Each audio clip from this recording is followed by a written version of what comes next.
I told you there was a lot of housekeeping. That's it. Now we're going to get things rolling, and we begin the formal part of day 2 with a welcome and video address from the Canadian Minister for International Development, the Honourable Harjit Sajjan. The Canadian government launched a significant fund for LGBTQI+ foreign assistance after Toronto World Pride in 2014, a legacy which we will hopefully continue in World Prides in the future. We'd like to thank the Canadian government for their support of the Human Rights Conference, especially the Consul General of Canada in Sydney, André-François Giraud. Now let's hear from Minister Sajjan. Thank you. I wish I could join you at the Sydney World Pride Conference in person, but I am grateful for this chance to contribute virtually. Let me begin by acknowledging the traditional custodians of the land on which you have gathered today and pay my respects to the elders past, present, and emerging. I am joining you from the traditional unceded territory of the Algonquin and Anishinaabe peoples of Canada. Events like this crystallize our shared vision for a future that enshrines LGBTQI+ human rights, and one that strives for safety, freedom, and equality for all, and one that celebrates diversity, community, and togetherness. But right now, rainbow communities face widespread discrimination and violence, and crises worldwide are making existing challenges for the LGBTQI+ persons worse. The COVID-19 pandemic has made it worse, the crisis in Ukraine and its neighboring countries, the dire situation in Afghanistan. These and other events have affected access to healthcare and increased threats to livelihoods. I know our hearts are sinking at the rise of the anti-gender movement.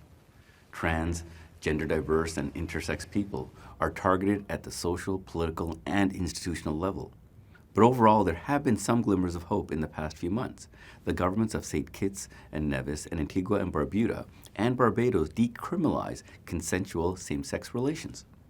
We also saw the Singaporean government amending penal code to decriminalize consensual relationships between men. We must not let our guard down. Our gains in terms of human rights can never be taken for granted. Human rights and inclusion are key features of Canada's social fabric and are at the heart of all our international assistance efforts. We know significant challenges remain, but we are committed to improvement both domestically and internationally. As many of you know, Canada's international efforts are guided by our feminist international assistance policy. This policy, at its core, is human rights-based. It calls for greater inclusion of those who face intersectional discrimination and exclusion. It aims to challenge structural barriers that individuals and communities may face.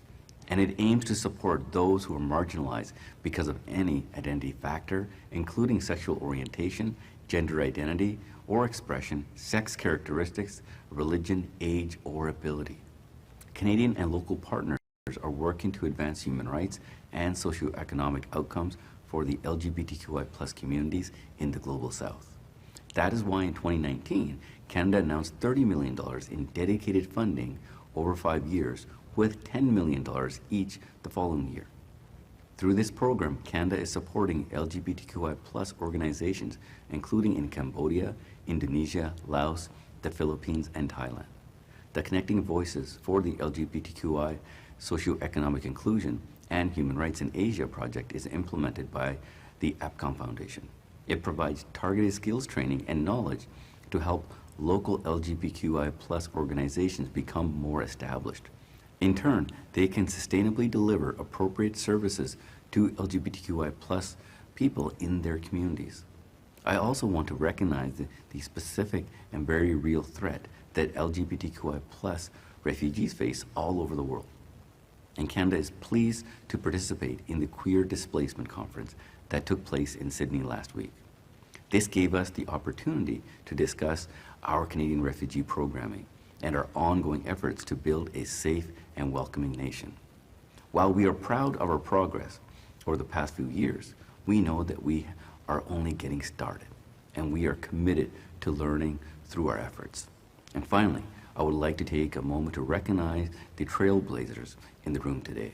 You work tirelessly to hold us to our standards. You protect those in vulnerable situations from harm, and you continuously shed light on the needs, realities, and priorities of the LGBTQI+ communities worldwide. Your work is critical to inclusive, safe, and prosperous societies for all, and we are all better for it. Thank you. Merci beaucoup.